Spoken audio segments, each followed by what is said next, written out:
Ayo, segera download Quran Tadabbur, tafsir dalam genggaman Anda.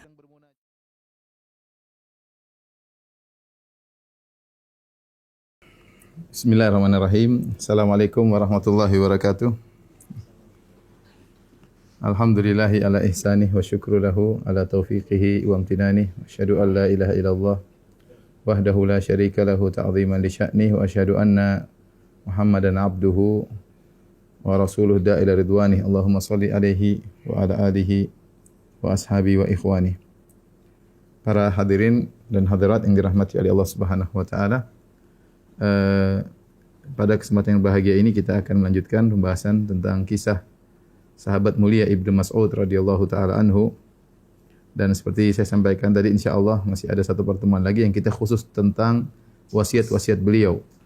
Karena wasiat-wasiat beliau sangat indah-indah, saya tidak ingin terlewatkan. Dan itu insyaallah pada pertemuan terakhir, pertemuan pekan depan insyaallah taala, ya. Jadi wasiat-wasiat beliau, nasihat-nasihat beliau yang sangat luar biasa yang keluar dari seorang yang sangat alim, Rabbani, yaitu Ibnu Mas'ud radhiyallahu taala anhu. Pada pertemuan lalu telah kita singgung tentang sedikit sejarah Ibnu Mas'ud radhiyallahu anhu. Dan Ibnu Mas'ud radhiyallahu taala anhu, ya, beliau bukan saja mempelajari ilmu dari Nabi sallallahu alaihi wasallam, ya, bahkan beliau melayani Nabi sallallahu alaihi wasallam, berkhidmah kepada Nabi sallallahu alaihi wasallam secara khusus, ya. Sudah pernah kita sebutkan ketika Abu Musa al-Asy'ari melihat Ibnu Mas'ud bersama Nabi, sampai-sampai Abu Musa al-Asy'ari menyangka Ibnu Mas'ud adalah keluarga dari kerabat Nabi, dari keluarga Nabi. Saking dekatnya Ibnu Mas'ud kepada Nabi sallallahu alaihi wasallam, ya. Di antaranya Ibnu Mas'ud membantu Nabi sallallahu alaihi wasallam di rumahnya. Ya, suatu hari Ibnu Mas'ud berkata radhiyallahu anhu, "Ittaja'a Rasulullah sallallahu alaihi wasallam ala hasirin fa athara fi jambihi." Suatu hari Rasulullah SAW sedang berbaring di atas tikar, kemudian tikar tersebut ternyata memberi bekas di lambung beliau. Falamma staiqadha ja'altu amsaha jambahu. Ya, tatkala beliau bangun maka aku pun mengusap lambung beliau yang ada bekas-bekas tikar tadi. Wa qultu, ya Rasulullah, aku berkata, wahai Rasulullah, ala adantana hatta nubisata laka alal hasiri syai'an. Tidakkah kau izinkan kepada kami agar kami meletakkan sesuatu di atas tikar tersebut, maksudnya semacam kasur, sehingga Nabi SAW bisa tidur dengan nyaman, tidak memberi bekas tikar tersebut ke lambung Nabi SAW. Kasih ide Ibnu Mas'ud, tidakkah kau izinkan kami untuk meletakkan kasur di tikar anda, wahai Rasulullah? Maka Rasulullah SAW berkata, mali wali dunia, apa urusanku dengan dunia? Ma ana wa dunya, apa hubunganku dengan dunia? Innama mathali wa mathalu dunya karakibin dhalla tahta syajarah thumma raha fatarakaha. Sungguhnya perumpamaanku dengan perumpamaan dunia seperti seorang yang sedang dalam perjalanan naik kendaraan tunggangan, kemudian mampir di bawah sebuah pohon, istirahat sebentar, kemudian pergi meninggalkan pohon tersebut. Yaitu Nabi SAW tidak begitu perhatian sama dunia dengan kemewahannya. Karena beliau mengatakan, aku seperti pengendara yang cuma mampir. Dunia cuma sempat mampir sebentar, seperti mampir di bawah sebuah pohon. Waktunya melanjutkan perjalanan, tinggal melanjutkan. Dan demikianlah kehidupan kita di dunia ini. Kita hanyalah dunia tempat persinggahan, 60 tahun, 70 tahun. Sebelumnya kita sudah berada dalam alam janin, sekarang kita dalam alam yang kedua, alam persinggahan. Setelah itu kita akan melanjutkan perjalanan panjang di alam barzakh, entah berapa ribu tahun, kemudian di padang mahsyar entah berapa 50.000 tahun, kemudian surga atau neraka, waliyadzubillah. Jadi dalil bahwasanya Ibnu Mas'ud sampai ngurusin tempat tidur Nabi sallallahu alaihi wasallam, tikar Nabi sallallahu alaihi wasallam, ya. Kemudian juga Ibnu Sa'ad meriwayatkan dengan sanadnya, kana Abdullah yasturu Rasulullah sallallahu alaihi wasallam idza iktasala. Kalau Rasulullah SAW mandi, maka Ibnu Mas'ud membuat kain atau semacam tirai untuk melindungi Nabi sallallahu alaihi wasallam, karena dalam safar Rasulullah SAW mandi di luar, maka dikasih tirai agar orang tidak lihat. Wa yuqidhu idza nama, dan dia juga membangunkan Nabi sallallahu alaihi wasallam ketika Nabi tidur. Wa yamshi ma'ahu fil ardi wahsyan, dan terkadang mereka cuma berjalan berdua antara dia dengan Nabi sallallahu alaihi wasallam.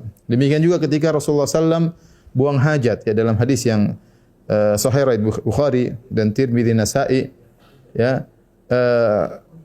Ibnu Mas'ud berkata, atan Nabiyyu sallallahu alaihi wasallam al-gha'ita. Nabi sallallahu alaihi wasallam buang air besar. Fa amarani an atiyahu bi thalathati ahjarin, ya. Dalam perjalanan dalam safar dan tidak ada air, Maka Rasulullah menyuruh mendatangkan 3 batu yang beristijmar, yaitu membersihkan kotoran dengan batu, sebagaimana dibolehkan dalam Islam dengan batu dan lebih baik dengan air. Kalau tidak ada air boleh pakai batu. Fawajadtu hajarain wal tamastu tsalitsa falam ajidhu. Maka aku dapati 2 batu, aku kasih pada Nabi. Aku mencari batu yang ketiga, aku tidak dapat. Fa akhadtu rawsatan. Aku mendapati kotoran himar yang sudah kering, ya, yang sudah kering bisa digunakan untuk membersihkan kotoran. Fa ataituhu biha, maka aku pun mendatangkan rawsah tersebut. Kotoran yang sudah kering tadi sudah membatu kepada Nabi sallallahu alaihi wasallam.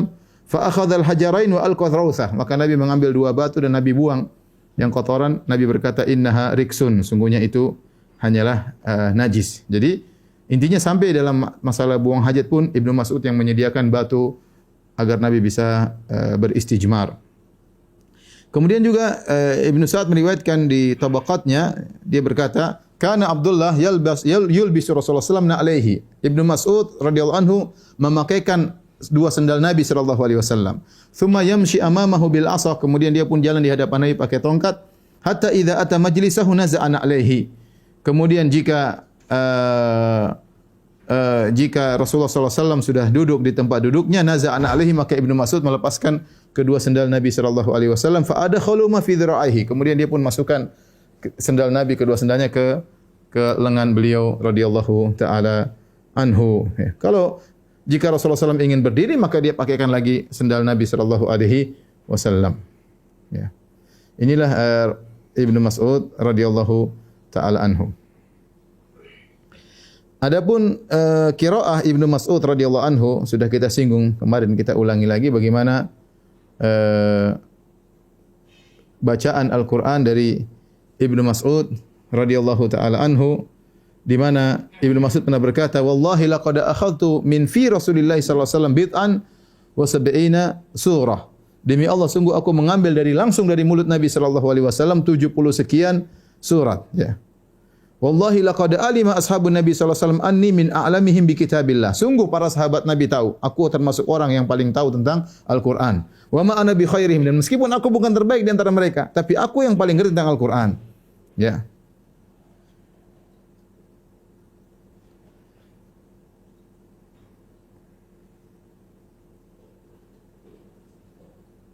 Taib. Ibnu Mas'ud, ya, juga memberikan banyak nasihat, ya. Di antaranya saya akan nukilkan sebagian sebelum insyaallah nanti kita nukilkan lebih lengkap pada pertemuan berikut insyaallah taala, ya. Di mana Ibnu Mas'ud radhiyallahu taala anhu, ya, beliau menasihati kaum muslimin untuk mencontohi para sahabat. Beliau berkata, "Innallaha nadhara fi qulubil ibad." Sungguhnya Allah memandang kepada hati-hati para hamba manusia. Fa wajada qalba Muhammadin khaira qulubil ibad. Maka Allah mendapati hati Nabi sallallahu alaihi wasallam adalah hati yang terbaik. Fastafahu li nafsihi fabta'athahu risalati. Maka Allah memilih Nabi sallallahu alaihi wasallam untuk mendakwahkan risalahnya. Thumma nadhara fi qulubil ibad ba'da qalbi Muhammad. Setelah itu Allah melihat kepada hati-hati manusia setelah hati Rasulullah sallallahu alaihi wasallam. Fa wajada quluba ashabihi khaira qulubil ibad. Maka Allah mendapati hati-hati para sahabat adalah hati yang terbaik dari seluruh hamba. Faja'alahum wuzara'a nabiyhi. Maka Allah menjadikan para sahabat sebagai penolong-penolong nabinya. Yuqatiluna an dinihi. Para sahabat tersebut berperang untuk membela agama Nabi Muhammad sallallahu alaihi wasallam. Fama ra'al muslimuna hasanan fahuwa indallahi hasan. Maka apa yang dilihat oleh kaum muslimin suatu kebaikan, yaitu dipandang oleh para sahabat suatu kebaikan, maka itu sebuah kebaikan. Wa ma ra'au sayyi'an fahuwa indallahi sayyi'. Dan apa yang dilihat oleh para sahabat sebagai suatu keburukan, maka itu juga keburukan. Kemudian beliau juga berkata, "Man kana minkum muta'assiyan falyata'assa bi ashabi Muhammadin sallallahu alaihi wasallam." Barang siapa ingin meneladani, maka teladanilah para sahabat Rasulullah sallallahu alaihi wasallam. Fa innahum kanu abarra hadhil ummah quluban. Mereka adalah umat yang terbaik, ya. Adalah yang paling terbaik hati mereka. Dari umat ini yang paling terbaik hatinya siapa? Para sahabat. Wa a'maquha ilman, dan yang paling dalam ilmunya. Wa aqalluha takallufan, dan yang paling jauh dari memaksa-maksakan diri membuat-buat sesuatu yang tidak diajarkan oleh Nabi sallallahu alaihi wasallam. Wa aqwamuha hadiyan, dan mereka yang paling lurus petunjuknya, teladan mereka. Wa ahsanuha halan, dan yang paling indah kondisinya. Qauman ikhtarahumullah li suhbati nabihi, yaitu suatu kaum yang Allah pilih untuk menjadi sahabat nabinya.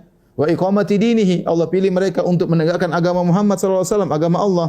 fa'rifu lahum fadlahum, maka kenalilah keutamaan para sahabat. Wattabi'uhum fi atharihim, dan ikutilah ya jejak-jejak mereka. Fa innahum kanu 'alal hudal mustaqim, sungguhnya para sahabat berada di atas jalan yang lurus. Ibnu Mas'ud radhiyallahu taala anhu di zaman Umar bin Khattab radhiyallahu taala anhu, ya, beliau diangkat sebagai pengurus Baitul Mal, ya. Dan ini adalah pekerjaan yang berat karena membutuhkan ketakwaan kepada Allah Subhanahu wa taala, ya. Dan sudah pernah kita sebutkan Ibnu Mas'ud ketika dia belum masuk Islam, pada pertemuan yang lalu Rasulullah sallallahu alaihi wasallam pernah mendatanginya dan minta untuk dikasih susu ketika Ibnu Mas'ud sedang mengembalakan kambing-kambingnya milik Uqbah bin Abi Mu'aid.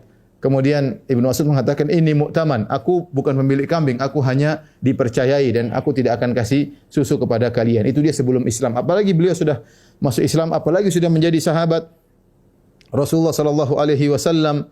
Maka ketika di zaman kekhilafahan Umar bin Khattab radhiyallahu taala anhu, maka Umar radhiyallahu anhu pun menjadikan Ibnu Mas'ud sebagai menteri keuangan atau penjaga harta kaum muslimin.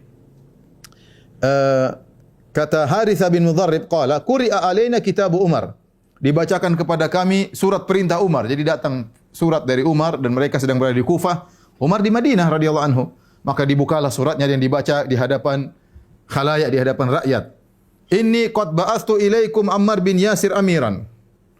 Kata Umar mengirim Ammar bin Yasir dan Ibnu Mas'ud. Kata beliau, aku mengutus kalian kepada kalian Ammar bin Yasir sebagai amir kalian, amir Kufah. Wa Abdullah bin Mas'udin mualliman wa waziran, dan aku mengutus Ibnu Mas'ud sebagai pengajar agama dan sebagai menteri keuangan. Wa innahuma min nujaba min ashabi Rasulullah sallallahu alaihi wasallam, dan mereka berdua, Ammar bin Yasir dan Ibnu Mas'ud, adalah unggulan-unggulan dari para sahabat Rasulullah sallallahu alaihi wasallam. Min ashabi Badar, mereka berdua pernah ikut perang Badar. Wa qad ja'altu Abdullah bin Mas'ud ala baiti malikum, dan aku menjadikan Ibnu Mas'ud sebagai penanggung jawab Baitul Mal, yaitu gudang harta kaum muslimin. Fata'allamu minhuma, maka belajarlah ilmu dari mereka berdua. Waqtadu bihima, dan teladanilah mereka berdua. Wa qad athartukum bi Abdullah bin Mas'udin ala nafsi, aku mengutamakan kalian. Perhatian perkataan Umar. Wa qad athartukum, aku mendahulukan kalian dengan menyerahkan Ibnu Mas'ud kepada kalian daripada diriku sendiri. Artinya Umar bin Khattab membutuhkan Ibnu Mas'ud di Madinah karena dia memiliki ilmu yang luas. Tetapi demi kemaslahatan, saya lepas Ibnu Mas'ud untuk kalian daripada untuk diri saya sendiri. Dan ini ujian yang berat, yang luar biasa dari Umar bin Khattab kepada Ibnu Mas'ud. Kemudian disuruh untuk mengurus Baitul Mal kaum muslimin. Dan ini merupakan pekerjaan yang menunjukkan ketakwaan Ibnu Mas'ud radhiyallahu taala anhu. Taib. Kemudian Umar bin Khattab radhiyallahu taala anhu meninggal dunia, diganti oleh Utsman bin Affan radhiyallahu taala anhu, ya.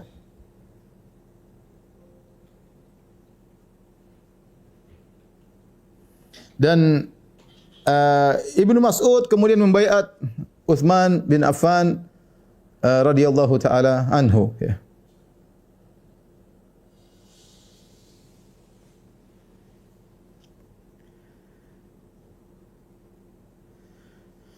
Dan hubungan antara Utsman bin Affan dengan Ibnu Mas'ud hubungan yang sangat indah, ya. Di antara hubungan tersebut saling kedekatannya. Jadi pernah Ibnu Mas'ud berhaji sama Utsman, dan Utsman sebagai khalifah tatkala itu. Khalifah kaum muslimin, dan Ibnu Mas'ud wafat di zaman kekhilafahan Utsman, ya.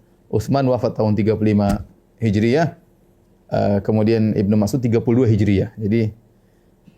Jadi mereka bersahabat dan kemudian mereka haji bersama.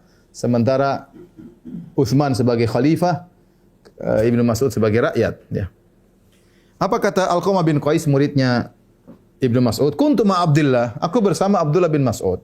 Falaqiya Utsman bi Minan. Kemudian Utsman ketemu dengan Ibnu Mas'ud di Mina musim haji. Apa kata Ibnu Mas'ud? Ya, sebagai sahabat dia ngobrol-ngobrol sama Ibnu Mas'ud. Dia berkata, "Ya Abu Abdurrahman." Kita sebutkan bahwasanya kunyahnya Ibnu Mas'ud adalah Abu Abdurrahman. Dia enggak panggil dia Ibnu Mas'ud, tapi dia menghormati. Semua sahabat tahu siapa Ibnu Mas'ud. Orang hebat. Tadi sampai Umar berkata, "Saya juga butuh kepada Ibnu Mas'ud, tapi saya mendahulukan kalian." Ya Abu Abdurrahman, innali ilaika hajah. Coba, ini seorang khalifah dengan kata-kata yang lembut kepada Ibnu Mas'ud, karena yang diajak berbicara orang hebat dari kalangan para sahabat. Ini li ilaika haja, saya punya keperluan dengan engkau wahai Ibnu Mas'ud, ya. Dia tidak mengatakan sini, mari, tidak. Dia dengan kata-kata saya punya keperluan kepada engkau wahai Abu Abdurrahman. Fakhalaya, akhirnya mereka berduaan. Faqala Utsman, ya. Ternyata apa? Utsman mencandai Ibnu Mas'ud dan dia berkata, "Hallaka ya Abu Abdurrahman fi an nuzawwijaka bikran tudzakiruka bima kunta ta'had?" Wahai Ibnu Mas'ud, maukah aku nikahkan engkau dengan seorang wanita, gadis, perawan yang mengingat engkau tentang masa lalumu? Kayak gadis-gadis muda biar terasa muda kembali ya. Bayangkan ini teman sejati nawarkan istri bagi Ibnu Mas'ud ya. Tentu ini menunjukkan bagaimana kasih sayang antara Utsman dengan Ibnu Mas'ud. Sampai dia mengatakan ini dia khalifah. Maukah kau saya nikahkan? Dicarikan istri buat Ibnu Mas'ud. Maukah saya nikahkan engkau dengan wanita gadis agar mengingatkan engkau tentang masa lalumu ya, membuat engkau segar kembali dan yang lainnya. Falamma ra'a Abdullah an laisa lahu haja ila hadza asyara ilayya. Tatkala Ibnu Mas'ud tidak mau menikah, ya mungkin beliau sudah tua ya. Beliau panggil sekitar 60-an waktu itu usia beliau. Ya Alqamah, fantahitu ilaihi, maka dia panggil wahai Alqamah sini. Wa yaqul amala in qultu dzalik laqad qala Rasulullah sallallahu alaihi wasallam. Kalau aku ya mau terima pernikahan tersebut, sungguh Rasulullah SAW pernah bersabda, ya ma'syaras syabab, man istata'a minkum ilba'ah falyatazawwaj. Wahai para pemuda, siapa yang kalian mampu untuk menikah, maka menikahlah. Wa man lam yastati' fa alaihi bis-shaum fa inna lahu wija. Barang siapa yang tidak mampu maka hendaknya dia berpuasa karena itu sebagai benteng baginya. Ya, ini dalil bahwasanya bagaimana kasih sayang antara Ibnu Mas'ud dengan Utsman bin Affan, ya. Kenapa saya sampaikan ini nanti? Karena di zaman Utsman, Ibnu Mas'ud diberhentikan dari Menteri Keuangan. Ya. Sehingga orang-orang Syiah kemudian menulis tulisan-tulisan tentang buruknya Utsman bin Affan, bagaimana dia melengsarkan Ibnu Mas'ud dan yang lainnya. Memang saya sampaikan bahwasanya hubungan mereka baik. Cuma Utsman punya ijtihad tatkala melengsarkan Ibnu Mas'ud dari Menteri Keuangan kemudian diganti dengan yang lain, tentu ada pandangan yang lain yang dipandang oleh Utsman bin Affan radhiyallahu taala anhu. Dan nanti Ibnu Mas'ud ketika meninggal yang salatin Utsman. Karena akhirnya Ibnu Mas'ud dipanggil ke Madinah, meninggalkan Kufah, kemudian beliau wafat di Madinah pada tahun 32 Hijriah, yang salatkan juga Utsman. Tapi lihat bagaimana hubungan Ibnu Mas'ud dengan Utsman dengan hubungan yang baik. Ketika Ibnu Mas'ud haji dengan Utsman, saya ingatkan Utsman khalifah radhiyallahu anhu, Ibnu Mas'ud rakyat ya. Maka ternyata Utsman bin Affan salat di Mina 4 rakaat. Dan kita tahu bahwasanya sunnahnya salat 2 rakaat, ya. Rasulullah sallallahu alaihi wasallam salat 2 rakaat, Abu Bakar salat 2 rakaat, Umar salat 2 rakaat di Mina. Utsman salat 4 rakaat. Fakila dzalika li Abdullah bin Mas'ud, maka disampaikan kepada Ibnu Mas'ud, ya Ibnu Mas'ud, ya Abu Abdurrahman, khalifah kita salatnya 4 rakaat. Dan ini perkara besar bagi para sahabat masalah salat. Fastarja'a, maka Ibnu Mas'ud mengatakan, inna lillahi wa inna ilaihi raji'un. Kemudian dia berkata, "Shallaitu ma'a Rasulillah bi Minan raka'atain." Aku salat bersama Rasulullah SAW di Mina 2 rakaat. Wa shallaitu ma'a Abi Bakrin radhiyallahu anhu bi Minan raka'atain. Saya juga waktu berhaji bersama Abu Bakar juga salat 2 rakaat. Wa shallaitu ma'a Umar radhiyallahu anhu bi Minan raka'atain. Dan saya juga salat bersama Umar ketika Umar haji di Mina juga 2 rakaat. Ya. Falaita hadhi min arba'i raka'atin raka'atani mutaqabbilatan. Ya. Seandainya saya dapatkan dari 4 rakaat, 2 rakaat yang diterima oleh Allah Subhanahu wa taala. Dan jadi ini menunjukkan Ibnu Mas'ud semangat ingin agar bisa salat 4 rakaat. Ya, sebagaimana mengikuti Nabi dan mengikuti Syaikhain yaitu Abu Bakar dan Umar. Ya, karena jauh berangkat dari Madinah, kemudian di Mekah, kemudian salat 2 rakaat di qasar ya. Tetapi kemudian ternyata Ibnu Mas'ud tidak mau menyelisihi ya, tidak mau menyelisihi Utsman bin Affan ya. Dan perkataan Ibnu Mas'ud kata Ibnu Hajar, "Falaita hadhi min arba'i raka'atin raka'atani mutaqabbilatan." Dia mengatakan seandainya saya salat 4 rakaat, saya berharap 2 rakaat diterima oleh Allah Subhanahu wa taala. Kata Ibnu Hajar, yang menunjukkan Ibnu Mas'ud memandang bahwasanya kalau orang sedang bersafar seharusnya 2 rakaat, tapi kalau dia salat 4 rakaat boleh. Sunnahnya 2 rakaat, tapi kalau dia salat 4 rakaat dengan itmam dengan sempurna boleh. Dan ini mazhab sebagian sahabat, di antaranya Utsman bin Affan. Di antaranya Aisyah radhiyallahu taala anha ya. Di antaranya Aisyah radhiyallahu taala anha. Adapun Utsman kenapa dia salat 4 rakaat di Mina? Maka banyak pendapat kenapa Utsman salat 4 rakaat ya. Ada beberapa pendapat di antaranya mereka mengatakan bahwasanya Utsman bin Affan ya punya keluarga di sana ya. Sehingga dia dianggap dia penduduk Mekah sehingga dia salat 4 rakaat. Ada yang mengatakan Utsman bin Affan khawatir Arab-Arab Badui yang datang yang baru masuk Islam, nanti kalau mereka di Mina mereka salat 2 rakaat, kemudian mereka pulang dari haji mereka menyangka salat zuhur 2 rakaat, salat asar 2 rakaat, salat isya 2 rakaat. Maka Utsman tidak ingin mereka salah paham. Maka Utsman salat 4 rakaat. Ini pendapat. Ada yang mengatakan Utsman kenapa salat 4 rakaat? Karena Utsman merasa dia tinggal yang salat 2 rakaat adalah yang berjalan kemudian berhenti kemudian melanjutkan perjalanan. Adapun Utsman ya beliau berpendapat beliau mampir di Mekah lama, kemudian beliau salat di Mina, maka beliau salat 4 rakaat. Intinya ada takwilan-takwilan dari Utsman bin Affan radhiyallahu taala ijtihad beliau. Dan intinya pendapat yang paling kuat bahwasanya salat qashar bagi orang musafir 2 rakaat hukumnya sunnah muakkadah, sangat dianjurkan namun tidak wajib. Namun tidak wajib. Di antara hal yang menunjukkan tidak wajib, para sahabat sebagian mereka salat 4 rakaat ya. Dan di antaranya Utsman bin Affan, di antaranya Aisyah radhiyallahu taala anha.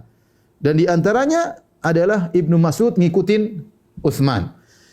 Kemudian dalam riwayat yang lain, kunna ma Abdullah bin Mas'ud bi jama' falamma dakhala masjid Mina ya. Tatkala kami masuk di Masjid Mina faqala kam shalla Amirul Mukminin? Subhanallah. Ibnu Mas'ud bertanya, Amirul Mukminin yaitu Utsman, berapa rakaat dia salat? Qalu arba'an. Utsman salat 4 rakaat. Fa shalla arba'an, maka Ibnu Mas'ud juga salat 4 rakaat. Faqulna, kami berkata, alam tuhaddithuna anna Nabi sallallahu alaihi wasallam salat rakaatain wa Abu Bakar rakaatain? Faqala bala, ya Ibnu Mas'ud. Bukankah Anda telah pernah menyampaikan kepada kami hadis bahwasanya Nabi salat di Mina 2 rakaat, Abu Bakar salat 2 rakaat? Kenapa Anda sekarang 4 rakaat? Bala, ana uhadditsukumuhu al'an. Benar, saya pernah sampaikan dan sekarang saya sampaikan juga. Nabi salat 2 rakaat, Abu Bakar salat 2 rakaat, Umar salat 2 rakaat, walakinna Utsman kana imaman. Akan tetapi sekarang jadi imam Amirul Mukminin adalah Utsman. Fama ukhalifuhu, aku tidak ingin menyelisihinya. Wal khilafu syarr, dan perselisihan adalah buruk. Ini fikih luar biasa dari Ibnu Mas'ud meninggalkan sunnah demi untuk persatuan ya. Demi untuk persatuan. Seandainya salat 2 rakaat wajib, maka Ibnu Mas'ud akan tetap salat 2 rakaat. Tapi karena salat 2 rakaat hukumnya sunnah, 4 rakaat juga boleh. Maka dan sunnahnya 2 rakaat, maka Ibnu Mas'ud meninggalkan sunnah demi untuk menjaga persatuan di kalangan para sahabat. Ini fikih yang luar biasa dari Ibnu Mas'ud. Ini perlu kita perlukan di zaman sekarang. Terkadang kita meninggalkan perkara yang sunnah demi persatuan, apalagi perkara yang sekedar mubah, yang boleh ya, daripada terjadi pertikaian, daripada terjadi banyak komentar, terjadi udahlah kita tinggalkan ya. Kita memahami kondisi masyarakat yang belum tentu bisa memahami. Bahkan ketika Abdurrahman bin Auf, ya sahabat senior juga datang bertemu dengan Ibnu Mas'ud, ya. Kemudian mempertanyakan masalah ini, ya. Kemudian berkatalah Abdurrahman bin Auf, ya. Aba Muhammad ghairu ma yu'lam, qala la, qala fama asna, ya. Maka Abdurrahman bin Auf mengatakan, fama asna, apa yang aku lakukan? Utsman salat 4 rakaat. Qala i'mal anta bima ta'lam. Ya. Kata Ibnu Mas'ud, apa yang aku lakukan? Maka Abdurrahman bin Auf mengatakan, lakukanlah apa yang kau ketahui. Ibnu Mas'ud mengomentari, al-khilafu syarr. Perselisihan adalah buruk. Wa qad balaghani annahu shalla arba'an fa shallaitu bi ashabi arba'an. Aku mendengar Utsman salat 4 rakaat, maka aku juga salat bersama grupku 4 rakaat. Maka Abdurrahman bin Auf berkata, qad balaghani annahu shalla arba'an fa shallaitu bi ashabi rakaatain. Abdurrahman bin Auf mengatakan, aku telah sampai kabar kepadaku bahwasanya Utsman salat 4 rakaat dan aku salat 2 rakaat. Wa amal an fa sawfa yakunu alladhi taqulu ya'ni nusalli ma'u arba'an. Tapi sekarang setelah kita diskusi, kata Abdurrahman bin Auf, saya akan salat 4 rakaat. Masya Allah, bagaimana Abdurrahman bin Auf akhirnya setuju dengan pendapat Utsman, pendapat Ibnu Mas'ud radhiyallahu anhu untuk menyelisihi Amirul Mukminin agar tidak terjadi perselisihan. Dan ini menunjukkan bagaimana Ibnu Mas'ud yang tidak suka dengan adanya keributan dan berusaha untuk mempersatukan kaum muslimin dan tidak ingin menyelisihi pemimpin.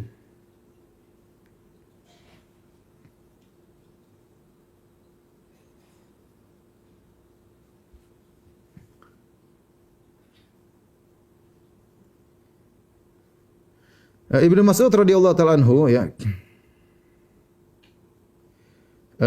dikenal yang mengikuti Nabi sallallahu alaihi wasallam dalam berbagai macam ibadah Nabi sallallahu alaihi wasallam, ya. dalam haji beliau mengikuti Nabi sallallahu alaihi wasallam, dalam salat beliau mengikuti Nabi sallallahu alaihi wasallam. Beliau punya ilmu yang banyak dari Nabi sallallahu alaihi wasallam ya.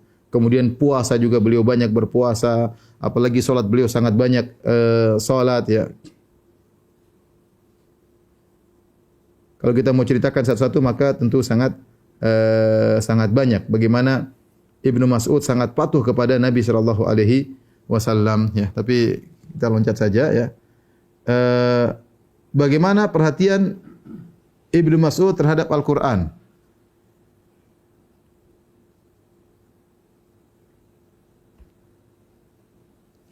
Beliau sangat banyak membaca Al-Qur'an ya. Beliau sangat banyak membaca Al-Qur'an. Di antaranya Ibnu Mas'ud, beliau bulan Ramadan beliau khatam Quran setiap 3 hari. Adapun setiap selain bulan Ramadan maka beliau khatamkan Al-Quran setiap sepekan. Ya, tentu beliau banyak kesibukan di antara jadi Menteri Keuangan, mengurusi keuangan negara bukan perkara yang mudah. Tetapi di tengah-tengah kesibukan beliau tetap bisa khatam Quran. Kalau Ramadan 3 hari sekali khatam Quran. Adapun ketika hari-hari biasa maka setiap Jumat beliau khatam Quran, itu sepekan sekali. Abdullah bin Mas'ud ya. Dikatakan tentang beliau, saudaranya meriwayatkan, "Kana idza hada'atil uyun qama fasami'tu lahu dawiyan kadawiyin nahl." Ketika orang-orang semua sedang tidur, aku lihat saudaraku Ibnu Mas'ud ya, bangun kemudian dia salat malam, maka terdengar suaranya seperti suara lebah, yaitu beliau baca Quran. Ya. Qama fasami'tu lahu dawiyan kadawiyin nahli hatta yusbih. Beliau terus baca Quran sampai pagi hari dalam salat beliau ya. Beliau juga menasihati Ibnu Mas'ud, "Iqra'ul Qur'an fi sab'." Hendaknya kalian menghatamkan Quran dalam 7 hari. "Wala taqra'uhu fi aqall min 3." Jangan kalian menghatamkan Quran kurang dari 3 hari. Ya, ini maksudnya ada supaya seorang kalau baca terlalu cepat dalam 3 hari mungkin kurang mengerti, kurang memahami tafsirnya, maka beliau mengatakan 7 hari. Oke, 7 hari waktu yang bisa digunakan untuk baca Al-Quran sambil tadabbur ya. Berarti kalau 30 hari khatam dalam waktu 7 hari ya, berarti 1 hari berapa juz itu? 4 juz lebih dikit, 4 juz lebih dikit ya. Kemudian beliau berkata, "Adimun nazar fil mushaf." Hendaknya kalian memperbanyak melihat ke mushaf ya.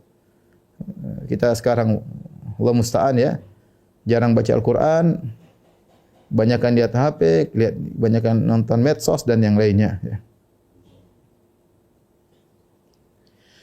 Beliau juga membaca Al-Quran dengan penuh perhatian ya. Suatu hari ya, Ibnu Mas'ud membaca Sabbihisma rabbikal a'la ya. Kata Arfaja Ats-Tsaqafi, "Istaqra'tu Ibnu Mas'ud." Aku minta Ibnu Mas'ud untuk baca Al-Quran. Maka beliau baca Sabbihisma rabbikal a'la alladzi khalaqa fasawwa dan seterusnya sampai firman Allah, "Bal tu'thirunal hayatad dunya." Akan tapi kalian lebih mendahulukan kehidupan dunia. Wal akhiratu khairu wa abqa. Sementara akhirat lebih baik dan lebih kekal. Maka beliau berhenti dari qiraah, kemudian beliau memandang teman-temannya, kawan-kawannya, balik menghadap kawan-kawannya, kemudian beliau berkata, "Asarnad dunya 'alal akhirah." Kita mendahulukan dunia daripada akhirat. Fasakatal qaum, semuanya diam. Dia ulangi lagi, "Asarnad dunya." Kita lebih mendahulukan dunia. Li'anna ra'ayna zinataha wa nisa'aha wa ta'amaha wa syarabaha. Karena yang kita lihat adalah perhiasan dunia, wanita-wanita dunia, makanan-makanan dunia, minuman-minuman di dunia. Wa zuwiyat 'anna al-akhirah fakhtarna hadzal ajil wa tarakna al-ajil. Dan dipisahkan akhirat dari kita sehingga kita memilih kenikmatan yang disegerakan dan kita meninggalkan perkara nikmat abadi yang ditunda. Apa kata Ibnu Katsir tatkala mengomentari perkataan Ibnu Mas'ud, dia mengatakan kita mendahulukan dunia. Apa kata Ibnu Katsir? "Wa hadza minhu ala wajhi tawadhu." Ini hanyalah tawadhu'nya Ibnu Mas'ud radhiyallahu taala anhu. Ya. Kalau Ibnu Mas'ud adalah salah seorang sahabat senior, pernah ikut perang Badar dan seluruh perang-perang beliau ikuti, dia mengatakan demikian, kita lebih mendahulukan diri daripada akhirat. Terus bagaimana lagi dengan kita-kita yang tersibukkan dengan urusan dunia, tersibukkan dengan urusan makanan, hobinya kuliner, hobinya medsos dan yang lainnya. Tentu kita lebih lalai lagi daripada hari akhiratnya. Taib. Banyak dalil tentang perhatian beliau tentang Al-Quran, tapi saya cukupkan tadi ya. Kemudian di antara nasihat beliau adalah tentang lisan, ya, tentang lisan. Kata Abu Ubaidah bin Abdullah, yaqul, ya, dia berkata, kana azizan ala Abdullah bin Mas'ud an yatakallama illa bi dzikrillah. Ibnu Mas'ud berat bagi dia untuk berbicara kecuali untuk berzikir. Beliau tidak banyak bicara. Ya. Beliau kalau berbicara berzikir kepada Allah Subhanahu wa taala. Itu perkara yang penting-penting saja. Dan beliau menasihati murid-muridnya, orang-orang yang berada di sekitar beliau untuk memperhatikan hal tersebut. Beliau berkata, "Aktsiru dzikrallah azza wa jalla." Berbanyaklah kalian berzikir kepada Allah. Wala alaik alla tashab ahadan illa man a'anaka ala dzikrillah. Enggak ada masalah bagi kalian kalau kalian tidak punya teman. Enggak ada masalah. Yang penting kalian berteman dengan orang yang mengingatkan kalian untuk mengingat Allah Subhanahu wa taala. Ya, orang sukanya diam, sukanya berzikir. Siapa yang mau berteman dengan dia? Ya, kata Ibnu Mas'ud enggak ada masalah. Kalian berteman, jadi teman yang bisa mengajak kalian kepada ingat kepada Allah, bukan teman yang melalaikan kalian dari mengingat Allah Subhanahu wa taala. Beliau juga berkata, "Walladzi la ilaha ghairuh." Demi zat yang tidak ada sembahan yang berhak disembah selainnya. Ma 'ala dhahril ardi min syai'in ahwaju ila tuli sijnin min lisan. Tidak ada suatu pun di atas muka bumi ini yang paling dibutuhkan untuk dipenjara seperti lisan. Ini Ibnu Mas'ud bicara di zaman tersebut, zaman 30-an Hijriah. Sekarang sudah 1440 sekian. Ini 1400 tahun yang lalu, ya. Beliau berkata tatkala itu belum ada fitnah, belum ada medsos, belum ada macam-macam. Beliau berkata, "Walladzi la ilaha ghairuhu ma 'ala dhahril ard." Demi zat yang tidak ada sembahan selainnya, jadi demi Allah Subhanahu wa taala, tidak ada di muka bumi ini yang paling butuh untuk dipenjarakan seperti lisan. Dan kita sekarang bicara seenaknya, komentar seenaknya, tulisan seenaknya, tulis status seenaknya, nyerang sana seenaknya, maki sana seenaknya. Ajib saya kalau lihat komentar-komentar, ajib ya. Orang bicara sembarangan ya. Yang tersebar yang baca mungkin 1.000 orang, mungkin dibaca 10.000 orang, yang baca mungkin 1 juta orang. Billah, ini urusannya panjang di akhirat. Urusannya panjang di akhirat. Makanya Rasulullah SAW mengatakan, "Al-muslim man salim al-muslimuna min lisani wa yadihi." Seorang muslim sejati adalah kaum muslimin selamat dari lisannya dan tangannya, ya. Rasulullah menyebutkan lisan terlebih dahulu, dan ini benar-benar dipahami oleh para sahabat. Makanya Nabi mengatakan yang paling utama untuk ditahan di penjara lisan. Pena, tulisan, ketikan, hati-hati. Sekarang orang bebas menulis, bebas berkomentar, bebas memaki, bebas menuduh. Seakan-akan bahwasanya di balik ini semua tidak ada tanggung jawabnya, ada tanggung jawabnya. Kita ngomong orang saja tuduhan yang tidak benar, ini urusannya panjang. Kita akan disidang sama dia. Saya nuduh misalnya, oh si fulan ini begini, ya, taib.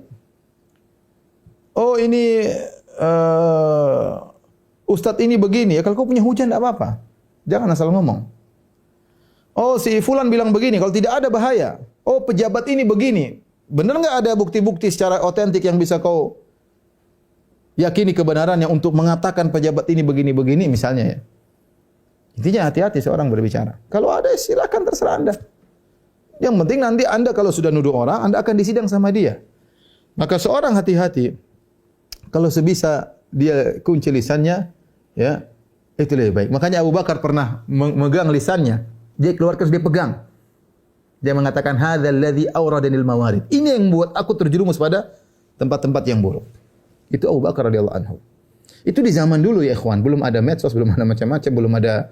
Sekarang semua kita bisa lihat, kita bisa komentar, kita bisa nulis, dan sarana untuk kebebasan berpikir, kebebasan berpendapat sepuas-puasnya. Semua boleh bicara. Sekarang bukan cuma orang pintar bisa bicara, orang bahlul, orang goblok, orang apa semua bisa bicara.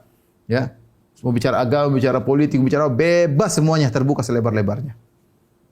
Bebas ya. Ya silakan bebas. Yang pencatat tidak pernah berhenti dari mencatat. Ma yalfidhu min qaulin, tidak ada satu perkata pun yang keluar, satu kata pun yang keluar kecuali dicatat. Baik. Ada perkataan beliau yang indah. Beliau berkata, ya, disebutkan bahwasanya dari Abu Wa'il, annahu irtaqa Safa.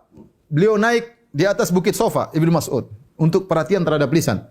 Fa akhadha bi lisani, di depan di bukit Safa beliau pegang lisannya. Kemudian beliau berkata, didengar oleh banyak orang, "Ya lisanu, kul khairan tagnam." Wahai lisan, ucapkanlah kebaikan maka kau akan mendapat kebanyakan, banyak pahala, dapat ghanimah pahala itu dapat keuntungan. Waskut an syarrin taslam. Diamlah dari keburukan maka kau akan selamat. Min qabli an tandam, sebelum kau menyesal. Qala sami'tu Rasulullah sallallahu yaqul, sungguhnya aku mendengar Rasulullah sallallahu bersabda, aktsaru khotoya bani Adam min lisanihi. Kebanyakan dosa-dosa anak Adam dari lisannya. Dan ini benar ya. Kita kalau tangan aktivitas terbatas, tapi kalau ngomong dalam waktu 1 menit kita bisa ngomong banyak, kita bisa maki banyak orang, kita bisa nuduh banyak orang dalam waktu 1 menit. Apalagi kita disuruh ngomong berorasi lama. Ya. Hati-hati seorang tatkala menuduh, memvonis, menganalisa ya, dalam hal sebagainya ya harus butuh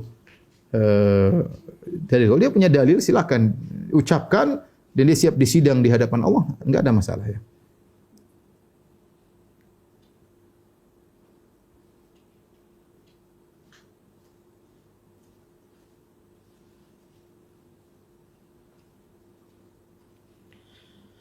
Ibnu Mas'ud radhiyallahu taala anhu juga adalah seorang yang dikenal yang dikenal seorang yang suka bernahi mungkar ya, yang suka bernahi mungkar. Ya. Di antaranya ya diriwayatkan Ibnu Mas'ud dia masuk menemui istrinya dan ternyata istrinya memakai sesuatu yang dikalungkan. Maka istrinya pakai sesuatu yang dikalungkan, fajadzabahu faqata'ahu. Maka Ibnu Mas'ud pun melepas atau menarik, memutuskan kalung milik istrinya tersebut. Tsumma qala, kemudian beliau berkata, laqad asbaha alu Abdillah aghniya an yusyriku billahi ma lam yunazzil bihi sultanan. Sungguh keluarga Ibnu Mas'ud tidak butuh dengan yang namanya kesyirikan yang Allah tidak pernah turunkan dalilnya. Kemudian beliau berkata, sami'tu Rasulullah sallallahu alaihi wasallam yaqul, aku mendengar Rasulullah sallallahu alaihi wasallam bersabda, inna ruqa wat tamaima wat tiwalata syirkun. Sungguhnya ruqyah, jampi-jampi, pelet adalah syirik.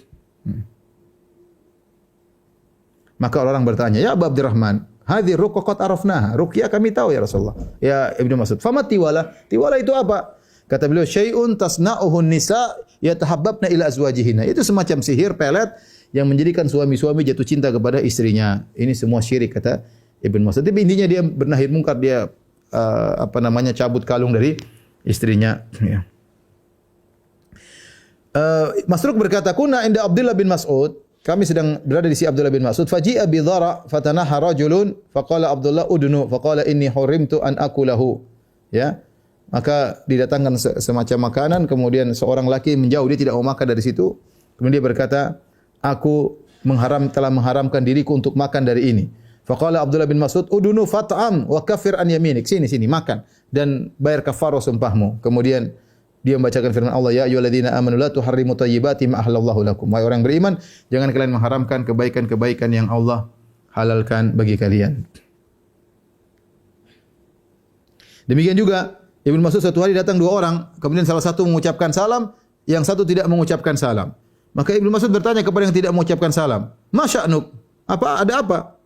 Maka teman-temannya berkata, dia telah bersumpah untuk tidak ngomong sama sekali pada hari ini. Faqala Ibnu Mas'ud, kallimin nas wa sallim alaihim. Ayo ngomong, jangan kau diam. Bicara sama orang-orang. Fa inna matilka imra'atun alimat anna ahadan la yusaddiquha annaha hamilat min ghairi zaujin. Liyakuna udhran laha idza su'ilat. Yang tidak ngomong itu cuma Maryam. Dia tidak mau ngomong karena punya anak tanpa ada suami, khawatir orang tidak membenarkan. Adapun kamu laki-laki ngomong aja, ngapain tidak ngomong sama orang-orang? Ngomong sama orang-orang. Demikian juga Ibnu Mas'ud sedang melewati ada seorang tukang berkisah, dia bercerita, yudzakirun nas, beri nasihat kepada orang-orang. Tapi dia nasihatnya membuat orang ketakutan sampai orang-orang seakan-akan susah masuk surga. Maka dia berkata, ya mudzakir lima tuqannitun nas, wahai sang pemberi peringatan. Langsung dia tegur dia. Dia jadi suka bernahi mungkar. Lima tuqannitun nas, kenapa kau bikin orang-orang putus asa? Kemudian dia bacakan firman Allah, qul ya ibadiyalladzina asrafu ala anfusihim la taqnatu min rahmatillah. Ya. Wahai hamba-hambaku yang telah berlebih-lebihan dalam berbuat kemaksiatan, janganlah kalian putus asa dari rahmat Allah Subhanahu wa taala. Ya.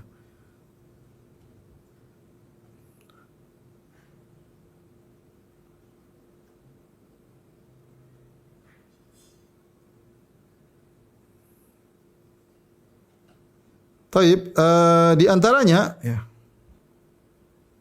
Ibnu Mas'ud mengingkari perbuatan orang-orang yang sedang berzikir berjamaah menyelisih sunnah Nabi sallallahu alaihi wasallam sebagaimana diriwayatkan oleh Ad-Darimi dalam sunannya ya. Dalam sunannya ya.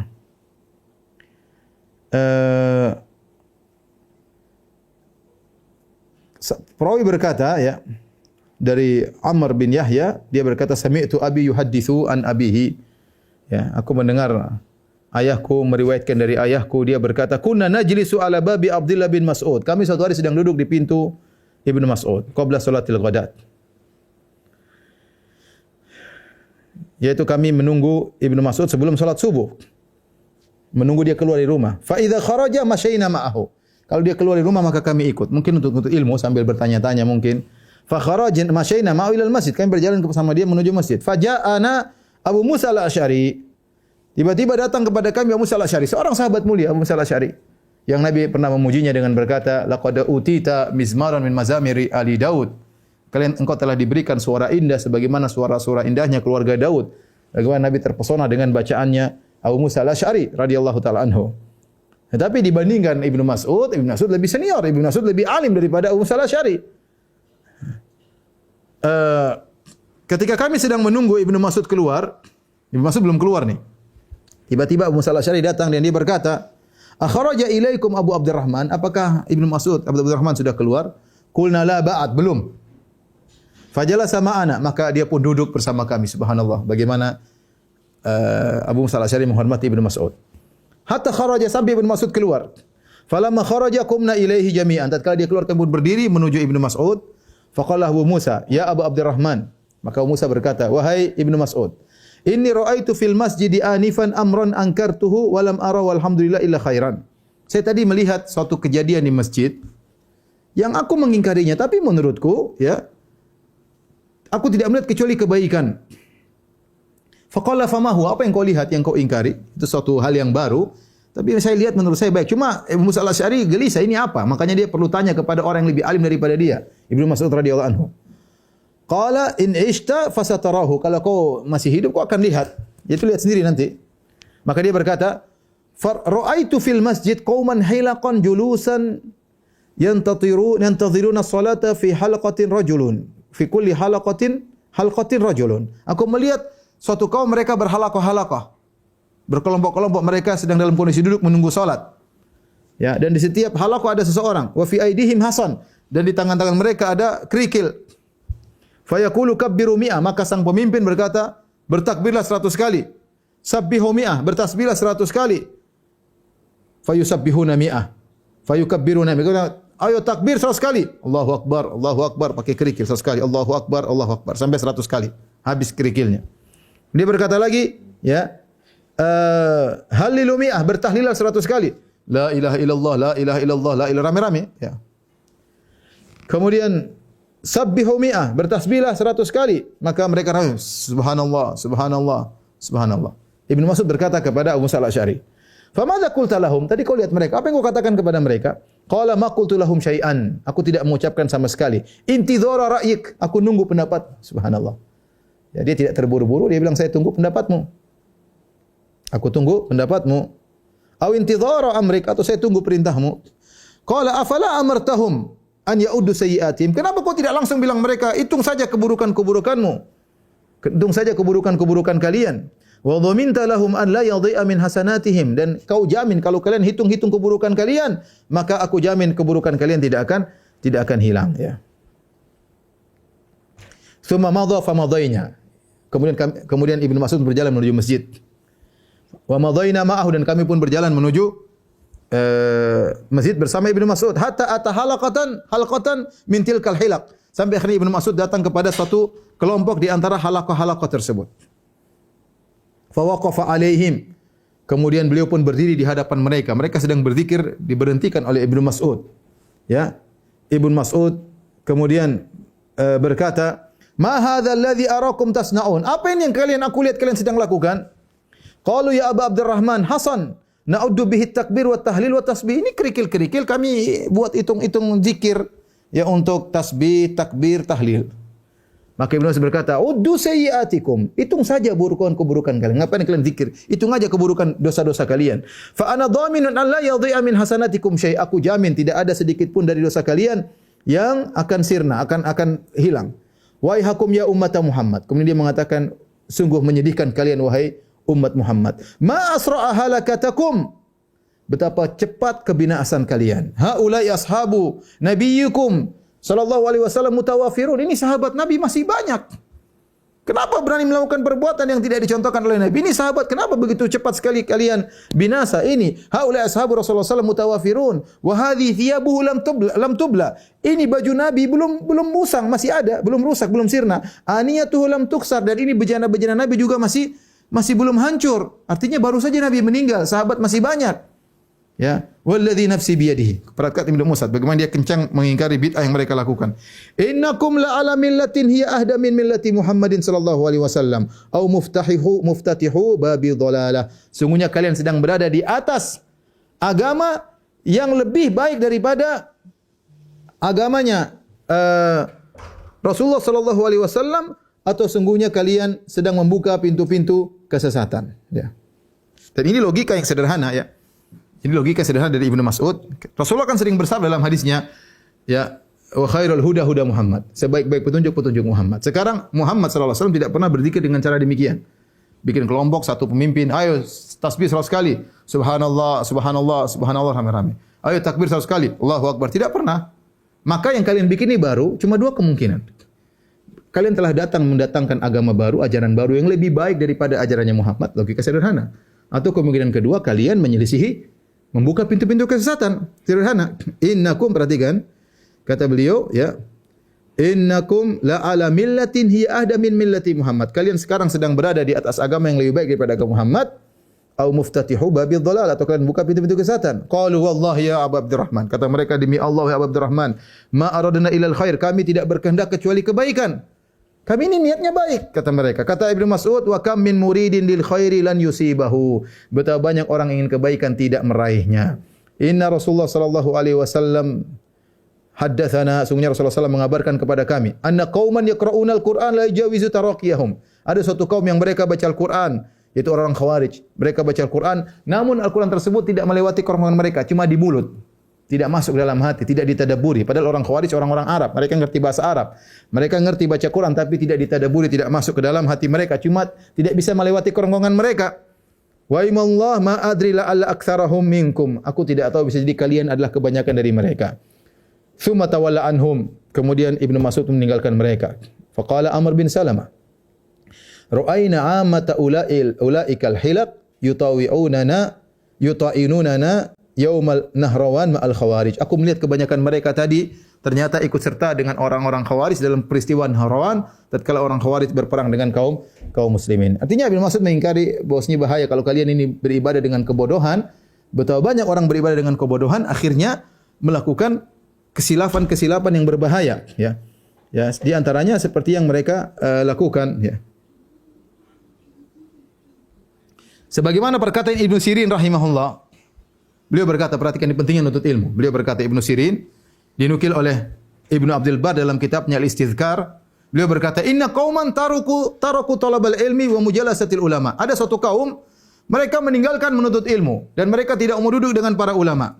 Wa akhadhu fis salati was siyami hatta yabisa jaldu ahadihim ala adhumihi. Dan mereka kemudian mulai rajin salat, mulai rajin puasa, tidak mau nuntut ilmu. Sampai-sampai begitu semangat salat, begitu semangat puasa, sampai-sampai kulit mereka nempel pada tulangnya saking kurusnya. Thumma khalafu sunnah fahalaku. Kemudian mereka menyelisih sunnah dan mereka binasa. Wasafaku dima'al muslimin. Dan mereka menumpahkan darah kaum muslimin. Fawalladhi la ilaha ghairuh. Demi zat yang tidak ada sembahan yang berhak disembah kecuali Allah. Ma amila ahadun amalan ala jahlin illa kana yufsidu aktsara mimma yuslih. Tidaklah seorang melakukan suatu perbuatan di atas kejahilan kecuali kerusakan yang dia lakukan ditimbulkan lebih besar daripada kebaikan yang dia lakukan. Maksud saya bahaya kalau seorang sengaja semangat beribadah kemudian tidak menuntut ilmu, nanti dia bisa salah paham dan mudah terbawa, mudah mengkafirkan kaum muslimin, mudah menumpahkan darah, menggampangkan darah, orang darah tertumpah dianggap sepele. Begini terjadi pada sebagian kaum muslimin. Mau terjadi ini, mau terjadi keributan sana mati, ya sudah. Mati syahid semuanya, mati syahid semuanya. Yang diperangi orang Islam sendiri yang sama-sama bertakbir Allahu Akbar. Subhanallah. Mudah mengkafirkan, mudah yang lain. Kenapa? Gara-gara tidak menuntut ilmu. Jadi ini bagaimana Ibnu Mas'ud radhiyallahu taala anhu begitu semangat untuk bernahi mungkar. Baik, pada pertemuan kali ini kita sebutkan yang terakhir tentang bagaimana rasa takutnya Ibnu Mas'ud radhiyallahu taala anhu. Ya. Ibnu Mas'ud adalah orang meskipun terkumpul kepada dia berbagai macam kebaikan, sudah kita singgung pada pertemuan pertama. Al-Quran hebat, ahli tafsirnya para sahabat. Ya, saya beliau berkata, kalau aku tahu ada orang lebih tahu tentang aku tentang Al-Quran, aku akan datangi dia. Ya.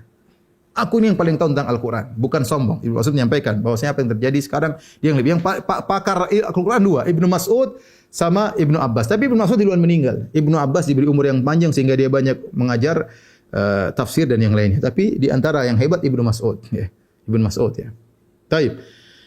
Kemudian beliau ikut seluruh perang-perang. Beliau adalah orang dekatnya Nabi sallallahu alaihi wasallam yang langsung melayani Nabi sampai mengetahui perkara-perkara khususnya Nabi sallallahu alaihi wasallam. Dipuji oleh para sahabat, dipuji oleh Nabi. Nabi mengatakan man arada an yaqra al-Qur'an qaddan tariyan kama unzil falyaqra kama qara Ibnu Ummi Abdin. Barang siapa yang ingin baca Quran segar seperti baru turun, bacalah seperti bacaan Ibnu Mas'ud.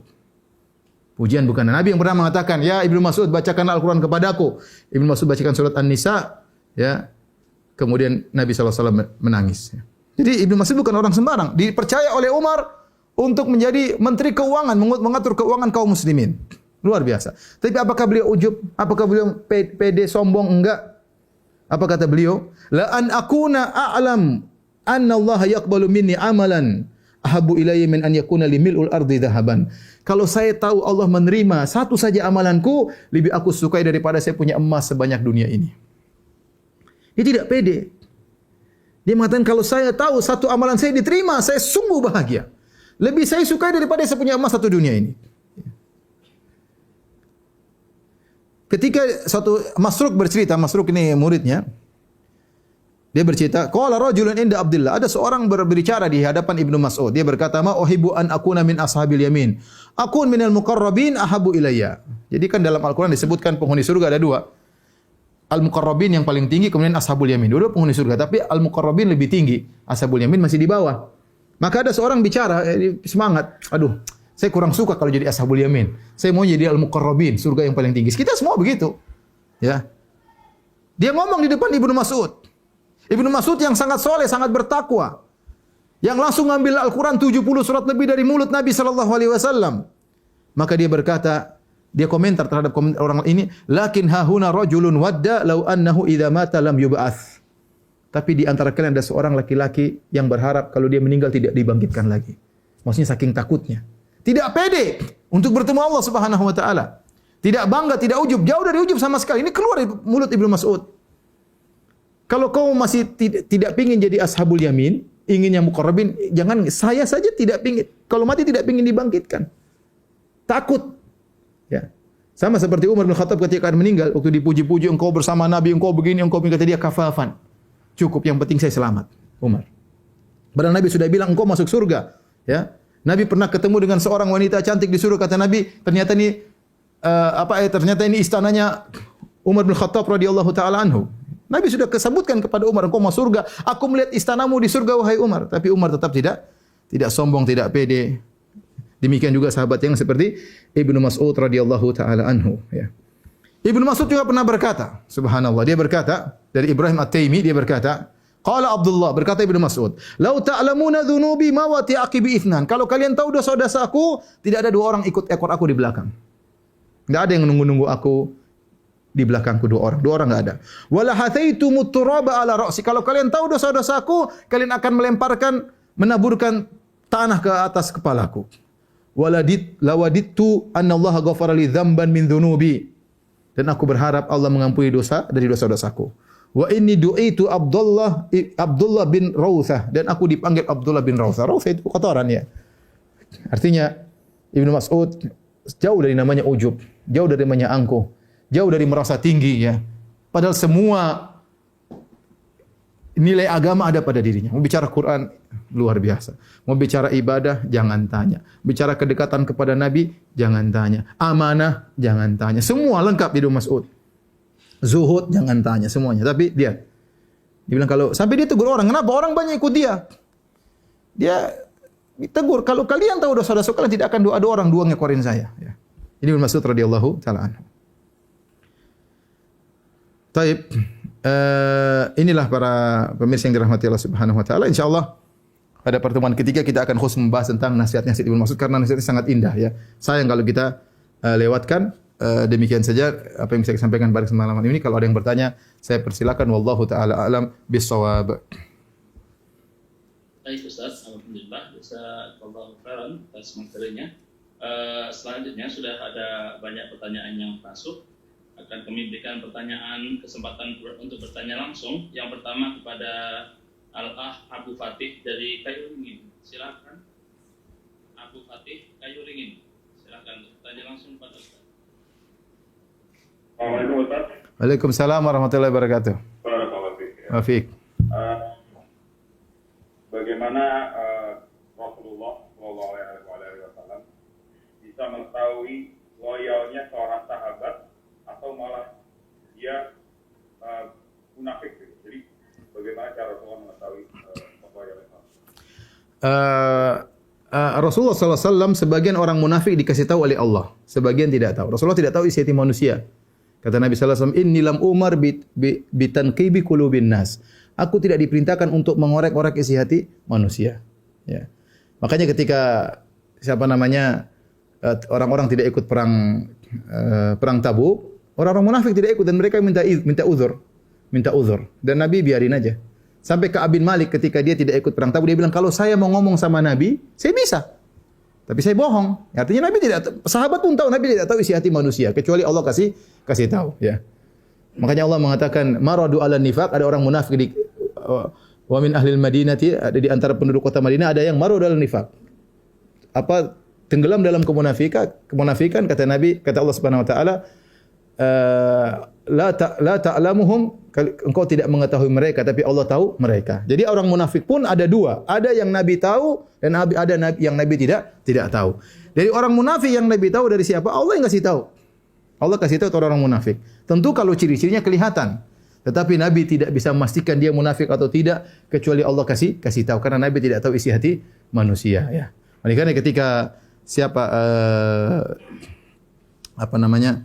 Usama bin Zaid ya radhiyallahu taala anhu ketika membunuh orang yang mengucapkan la ilaha illallah ya, maka Nabi sallallahu alaihi wasallam marah ya. Nabi kemudian berkata, "Kenapa kau membunuh dia? Ba'da an qala la ilaha illallah," dia mengucapkan la ilaha illallah. Kata Usama bin Zaid, dia mengucapkan tersebut ittiqa'a nafsihi, dia mengucapkan hal tersebut untuk menyelamatkan dirinya. Kata Rasul, hal syaqaqta an qalbi, kau sudah buka hatinya? Kau tahu dia mengucapkan itu untuk menyelamatkan diri karena sebagaimana pernah saya sampaikan bahwasanya Usama bin Zaid ketika itu berperang, kemudian ada seorang kafir yang dia luar biasa membunuhi kaum muslimin, dikejar oleh Usama bin Zaid. Ketika dikejar bersama seorang Ansari, tiba-tiba mau dibunuh, dia padahal dia sudah bunuh kaum muslimin banyak, tiba-tiba dia berkata la ilaha illallah karena dia tahu mengucapkan la ilaha selamat. La ilaha illallah. Akhirnya Ansari mau bunuh enggak jadi. Oh, ini ucapan la ilaha illallah. Usama enggak, dia tikam aja, bunuh selesai. Hal ini sampai kepada Nabi. Nabi marah, Nabi berkata, "Aqataltahu ba'da an qala la ilaha illallah?" Apa kau membunuh dia setelah dia mengucapkan la ilaha illallah? Kata Usama, "Ya Rasul, dia mengucapkannya untuk menyelamatkan diri." Kata Nabi, "Hal syaqaqta an qalbi?" Kau sudah buka isi dadanya? Inni lam umar bitanqibi qulubin nas. Aku tidak diperintahkan untuk ngotak-ngatik isi hati manusia. Makanya Nabi mengatakan, bisa jadi dua orang datang kepadaku. Yang satu alhana bihujjati, yang satu lebih pandai ngomong daripada yang lainnya. Maka aku memutuskan perkara yang memenangkan dia. Nabi mengakui, bisa jadi kalian buang depan saya. Ya.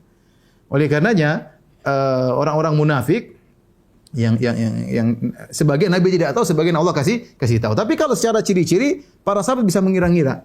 Tapi untuk memastikan butuh wahyu dari Allah Subhanahu wa taala. Ya. Dalam surat At-Taubah ya, bisa dilihat ayat 101, kata Allah Subhanahu wa taala, "Wa mimman haulakum minal a'rabi munafiqun wa min ahlil Madinah." Di antara orang-orang sekitar kalian dari Arab Badui ada orang-orang munafik. Wa min ahlil Madinah, dan di antara penduduk Madinah maradu 'alan nifaq. Ada orang-orang yang tenggelam dalam kemunafikan ya. kata Allah Subhanahu wa taala yang keterlaluan dalam kemunafikan, la ta'lamuhum, engkau tidak mengetahui mereka, nahnu na'lamuhum, kami tahu tentang mereka. Ini dalil bahwasanya Nabi tidak tahu seluruh orang munafik. Kata Allah, la ta'lamuhum, engkau tidak mengetahui mereka. Tapi ciri-ciri ada. Kecuali kalau dia sudah menampakkan kemunafikannya, maka para ulama menghukumnya dengan zindiq. Muncul belakangan orang-orang yang dia munafik dalam dirinya, tapi kemudian dia mencaci maki Al-Quran, dia mencaci syariat, dia zindiq ini berarti. Kemunafikan yang disembunyikan sudah dia nampakkan. Nah, saat itu kita boleh berhukum. Kenapa? Sudah bukan lagi perkara batin, sudah perkara zahir, dia sudah nampakkan. Seperti sebagian orang-orang liberal yang mengatakan sudah maki-maki syariat, kemudian udahlah ngapain menghalalkan homoseksual. Ini kan urusan esek-esek, ngapain Allah ikut campur urusan esek-esek seperti ini contohnya. Atau mereka mengatakan misalnya seperti perkataan sebagian mereka, Al-Quran ini kan sudah expired, ini cuma cocok di zaman Muhammad SAW, orang Arab Badui 15 tahun yang lalu. Jangan bilang lagi manhaj salaf. Bagaimana membawa perkara yang Badui ke zaman modern? Enggak cocok lagi. Sekarang kita berisyad bikin hukum baru. Ini munafik. Bukan munafik tersembunyi lagi, zindik yang dia nampakkan. Ya. Contoh, saya sudah tidak perlu lagi beribadah, saya sudah mencapai tingkatan hakikat, tidak perlu lagi syariat Muhammad. Ya, itu hanya bagi tingkatan syariat. Ini zindik kata para ulama. Zindik. Itu zindik sama dengan munafik, cuma dia menampakkan. Jadi kita tidak lagi berhukum kepada batin tapi zahirnya. Tapi kalau dia sembunyikan, kemudian dia KTP-nya masih Islam, ya tidak bisa kita pastikan dia munafik atau tidak. Karena itu perkara hati, tidak ada isi hati kecuali Allah Subhanahu wa taala. Tapi apa lagi yang bertanya? Ada Ustaz, masih banyak yang akan bertanya langsung. Selanjutnya kami berikan kesempatan untuk bertanya langsung. Ukti Dini Nurul Nazifah dari Makassar. Dini Nurul dari Makassar, silahkan. Masih ada? Ya, terima kasih Ustaz.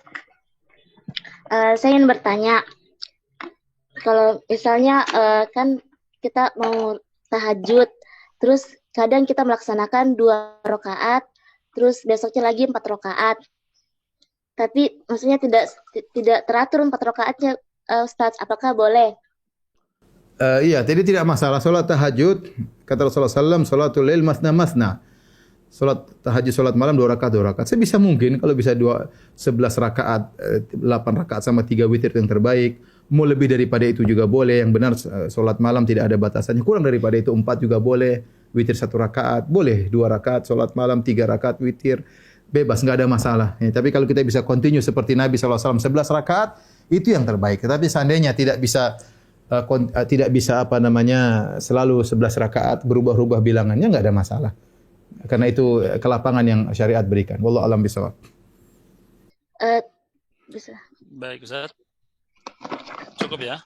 Kita berikan kesempatan kepada yang lain. Selanjutnya dari RH, silahkan. Dari RH. Assalamualaikum Pak Ustadz. Waalaikumsalam warahmatullahi wabarakatuh. Saya mau tanya, kalau kita suka minta tolong sama orang dan berharap mendapatkan pertolongan, apakah itu termasuk syirik? Dan amalan apa yang harus kita lakukan agar kita terhindar dari syirik? Terima kasih. Sebisa mungkin seorang tidak menolong kepada orang lain. Ya, di antara baiat yang diambil oleh para sahabat lah, Allah yas'aluna nasa syai'an, tidak meminta kepada manusia sedikit pun. Kenapa? Karena kalau kita sering minta tolong sama orang, mau tidak mau harga diri kita jatuh. Dan kita ada berhutang budi. Sebagaimana perkataan seorang penyair, ahsin ilan nasi tasta'bid qulubahumu fatala masta'badal insanal ihsanu. Berbuat baiklah kepada orang lain, niscaya kau akan memperbudak hatinya. Betapa banyak seorang terbudakkan hatinya gara-gara kebaikan yang kita lakukan. Ya. Kalau kita selalu minta tolong, saya minta tolong, kemudian kita punya hutang budi, ya. Kalau kita baik, kita punya hutang budi. Kalau kita nggak baik, kita raih gedek, muka tembok, nggak punya malu. Tapi kalau kita punya malu, kita pasti punya hutang budi dan kita ada rasa ketundukan kepadanya. Dan ini mengurangi nilai tauhid. Kita tidak katakan syirik, tidak syirik, tapi mengurangi kesempurnaan tauhid. Maka sebisa mungkin seorang tidak meminta. Itu adalah baiatnya para sahabat. Sampai tatkala ada salah seorang dari mereka cemetinya jatuh, dia tidak nyuruh orang ngambilin, dia turun, dia ambil sendiri. Ya, beda lainnya kalau kita punya pegawai yang kita gaji, karena kita tidak merasa hutang budi, atau kita nyuruh anak, kita nyuruh istri, nggak ada masalah. Tapi kalau teman, ya kita jangan suruh-suruh, apalagi minta tolong. Tetapi kalau kita dalam kondisi darurat, dalam kondisi namanya konsekuensi dari pertemanan adalah saling tolong menolong. Ya. Tapi bukan itu kebiasaan kita. Sekali ada keperluan, sekali nggak ada masalah. Ya, para sahabat juga dahulu mereka saling tolong menolong. Allah berfirman, wa ta'awunu 'alal birri wa taqwa. Saling tolong menolong dalam kebaikan dan ketakwaan. Tetapi sebisa mungkin seorang tidak minta tolong, ya kecuali memang dalam kondisi darurat atau memang benar-benar perlu, dan itu bukan kebiasaannya, karena itu mengurangi ketundukan dia kepada Tuhan dan membuat dia ketergantungan kepada makhluk, dan itu tidak baik. Wallahu a'lam bishawab. Iya. Oke, selanjutnya kami berikan kesempatan kepada Hildan Arianto untuk bertanya langsung pada Ustadz. Hildan Arianto, silakan.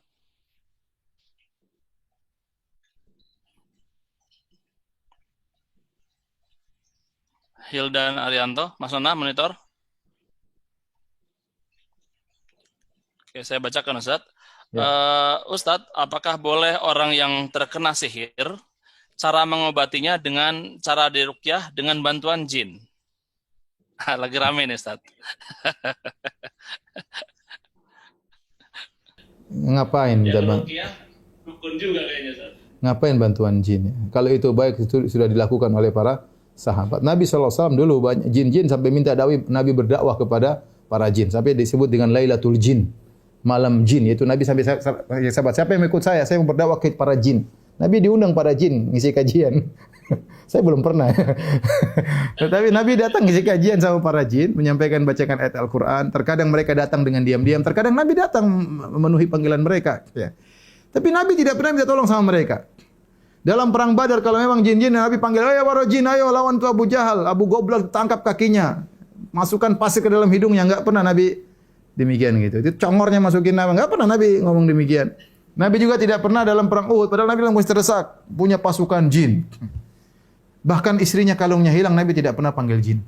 2 kali Aisyah kalungnya hilang, radhiyallahu ta'ala anha. Nabi suruh para sahabat cari kalung tersebut sampai pagi enggak ketemu. Ternyata kalungnya di bawah onta. Ketika onta Aisyah berdiri baru ketahuan apa? Kalungnya. Ya. Onta pun tidak pernah ngomong sama Nabi, ada kalung di bawah saya. Ya. Jadi mau saya, bukan kebiasaan kita minta tolong kepada makhluk yang gaib. Ustaz, dia jin muslim. Baik, ente tahu dari mana jin muslim? Zahirnya gimana zahirnya? Jin itu gaib sejak kapan jadi makhluk zahir? Enggak ada. Jadi ya wa huwa kadzub ya. Kata Nabi sallallahu alaihi wasallam wa huwa kadzub ya. Dan dia sering berdusta ya. Boleh jin, kita sering dengar orang meruqyah kemudian ngobrol sama jin. Itu bukan kebiasaan para salaf. Ruqyah berdakwah suruh keluar enggak mau terbakar. Ini ngobrol, nanti jinnya ngomong sampai lama. Oh, saya dulu ketemu Ibnu Taimiyah. Oh, saya dulu ketemu 3000, umur saya sudah 3000 tahun. Alah, gimana ini jin? Mau ketemu zaman sahabat, ketemu Nabi Musa. Gini ngomong jin. Oh, saya sudah masuk Islam. Ngapain ngobrol sama jin? Ente dakwah itu, ente dakwah, kalau nggak mau keluar ente bacain sampai dia terbakar. Kalau nggak mau keluar ya sudah, resiko. Tapi kemudian panggil jin minta tolong. Ini buka pintu. Saya bilang bahaya. Ya. Bahaya. Kita nggak tahu kapan kita diplesetkan dikelincirkan oleh jin. Bahaya. Dan itu bukan cara salaf dalam meruqyah ya. Alhamdulillah banyak ruqyah berhasil tidak pakai cara-cara seperti itu. Maka tidak perlu kita menggunakan cara-cara seperti itu. Wallahu a'lam bishawab. Ada pertanyaan yang bagus dari Jim Liludin, silahkan, tentang medsos. Silakan Jim Liludin. Ya, baik. Assalamualaikum warahmatullahi wabarakatuh. Waalaikumsalam warahmatullahi wabarakatuh. Afwan mau tanya Ustadz tentang medsos ya. Ntar cari dulu dari mana ya. Ngomong-ngomong, Zoom ini termasuk medsos atau bukan? Nih, meeting saat ini. Oh, meeting ya, bukan medsos ya. Medsos ya. Meeting sosial. Ya, Pak Ustadz. Tadi kan Pak Ustadz bilang tentang tulisan-tulisan kita mungkin menghujat atau perkataan-perkataan kita menghujat di medsos kepada para pemimpin kita, mungkin kepada pemerintah atau mungkin kepada orang-orang yang kita mungkin nggak bisa bertemu langsung dengan mereka. Nah, itu bagaimana cara tobat dari perkataan kita atau tulisan kita tersebut yang kurang baik di medsos? Ila ladzina tabu wa aslahu. Kalau kita berbuat kesalahan berkaitan dengan hak orang lain, maka kita harus minta maaf kepada mereka. Kalau tidak mungkin kita minta maaf, maka karena kenapa ikhwan? Maksudnya banyak hal yang kita ikut nimbrung, kita tidak punya ilmu tentangnya, hanya sedengar katanya dan katanya. Ya. Banyak hal yang saya tahu, yang saya lihat di berita tidak benar, yang saya tahu tidak benar sesuai dengan apa yang saya lihat langsung, ya. Ya, ada juga sebaliknya, yang benar dijadikan bagus, ada yang buruk dijadikan bagus, ada yang baik dijadikan buruk. Artinya tatkala saya tidak tahu apa yang saya ucapkan ini benar-benar 100% itu benar, saya tidak mau ikut-ikutan. Sekarang saya tanya sama antum sekalian, ada kabar tentang, saya tidak bicara masalah pemerintah aja, semua secara umum. Baik kepada orang lain, baik kepada ustadz, baik kepada dai yang lain, baik kepada kawan kita, baik kepada ini. Tapi apakah datang berita kepada Anda dengan jalan yang dengan riwayat yang bisa Anda yakini kebenarannya?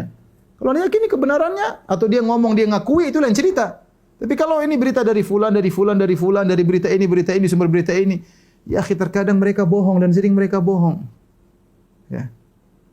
Karena saya sendiri pernah ngisi di suatu stasiun televisi, kemudian waktu bulan Ramadan mereka bertanya, Ustadz, ini di bulan Ramadan kata Ustadz kalau berbohong puasa tidak diterima. Kami disuruh direksi untuk bikin berita bohong. Ini mereka ngomong sendiri di depan saya.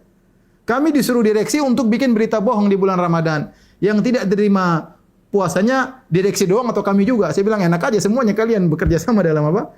Kedustaan. Dusta di bulan Ramadan yang dibohongin jutaan orang. Jadi masalah berita itu ya benar, artinya hati-hati. Ya, hati-hati. Anda kalau ingin berinteraksi dalam berita, hati-hati.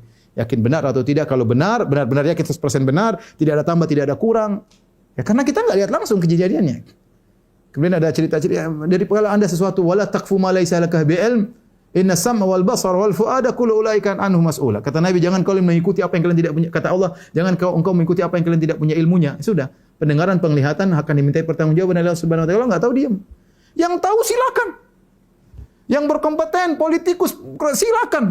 Itu kalau niatnya memperbaiki negara dengan cara yang baik, silakan. Ya, kalau Anda enggak punya, bukan bidangnya, sudahlah diam. Saya enggak berani ngomong. Saya mau komentar-komentar, saya belum tahu. Ya, saya lakukan yang menurut saya terbaik, saya dakwah. Ya, saya dakwah seperti itu. Maksud saya, kalau kita ternyata pernah menuduh yang tidak-tidak, ya, di atas dugaan-dugaan, ya, maka ya sudah kita bikin perbaikan. Setelah kita beristighfar kepada Allah, kita bikin pengumuman, saya dulu sempat gini-gini, saya salah, saya tidak tahu beritanya benar atau tidak, saya hanya ikut-ikutan. Misalnya, karena nanti urusannya panjang di akhirat ya ikhwan. Kita ribut-ribut, debat-debatin, maki sana, maki sini, kemudian selesai. Pertarungan politik sudah selesai. Sudah maki sana, maki sini, sudah. Sudah ini, sudah macam-macam tuduhan, selesai. Emang selesai? Enggak, catatannya panjang nih. Ini nanti di akhirat baru selesai. Selesai. Pertarungan politiknya sudah selesai. Kitanya belum selesai. Kita nanti di akhirat dihisab. Ya. Wa ma rabbuka nasiya, dan Allah tidak akan lupa semua apa yang kita ucapkan, sebelum kita komentari. Maka saya katakan beristighfar kepada Allah, ya. Berusaha melakukan perbaikan, kalau enggak mampu ya sudah, jangan ulangi lagi. Wallahu a'lam bishawab. Bang Haddad dari Bandung, silakan pertanyaannya. Bang Haddad dari Bandung. Assalamualaikum Ustaz. Waalaikumsalam warahmatullahi wabarakatuh. Suaranya kencangan lagi Bang Haddad ya. Assalamualaikum Ustaz. Silakan. Ya silakan lanjut. Ustaz, bagaimana toleransi yang benar dalam Islam, Ustaz? Toleransi adalah kita menghargai mereka, artinya memberi kebebasan mereka non-muslim untuk melakukan ibadah yang mereka lakukan. Ini toleransi yang dicontohkan, yang terbaik adalah toleransi Nabi sallallahu alaihi wasallam. Nabi sallallahu alaihi wasallam tinggal di kota Madinah. Pertama datang Nabi tinggal di sana ada 3 komunitas. Komunitas orang-orang munafik dengan 3 baninya, 3 kabilahnya, Bani Qainuqa, Bani Nadir dan Bani Quraidah. Kemudian komunitas orang-orang musyrikin yang dipimpin oleh Abdullah bin Ubay bin Salul ketika mereka belum masuk Islam. Mereka baru masuk Islam tatkala tahun 2 Hijriah setelah perang Badar, baru orang munafik baru masuk Islam. Dari musyrik jadi munafik. Tapi sebelumnya mereka musyrik. Kemudian ada kaum Ansar. Suku Khazraj yang sudah masuk Islam. Jadi 3 komunitas. Tapi mereka hidup, kemudian mereka bikin namanya suatu piagam, namanya piagam kota Madinah atau Wathiqatul Madinah, ya. Situ ada kerjasama sebagai bukan dalam masalah syariat, tetapi dalam masalah aturan kenegaraan. Ya, jika terjadi peperangan, maka al-Yahud yunfiqun wal muslimun yunfiqun. Yahudi berinfak, Muslim juga berinfak, sama-sama bela negara. Ini pernah Rasulullah SAW buat dalam dalam perjanjian di kota Madinah, tapi Rasulullah sebagai kepala negara. Kemudian orang-orang Yahudi dibiarkan oleh Nabi untuk menjalankan aktivitasnya, bahkan aktivitas ibadahnya. Tapi Nabi dakwahi mereka.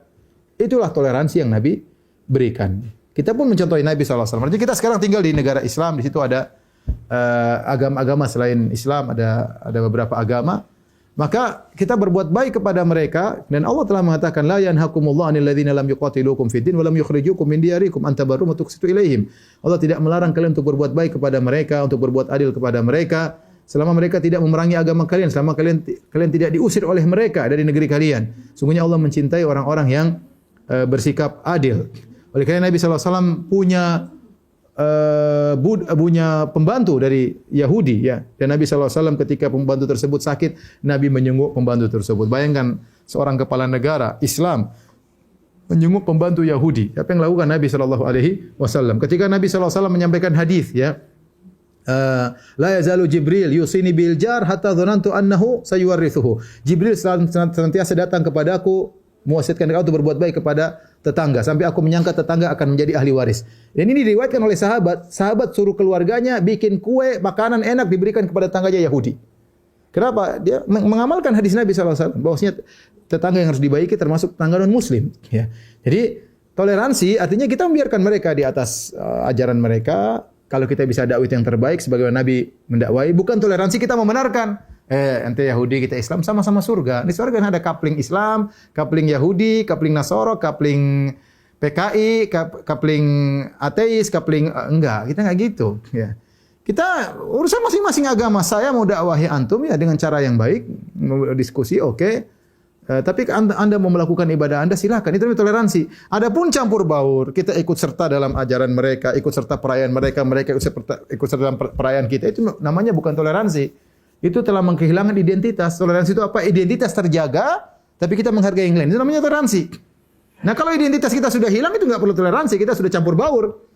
Nah, dan itu tidak benar. Jadi toleransi yang benar, identitas kita tetap terjaga dan kita membiarkan mereka. Maka kalau mereka lagi ibadah di tempat ibadah mereka, jangan kita ganggu, jangan kita bikin kacau, jangan kita ngebom, jangan kita ngawur.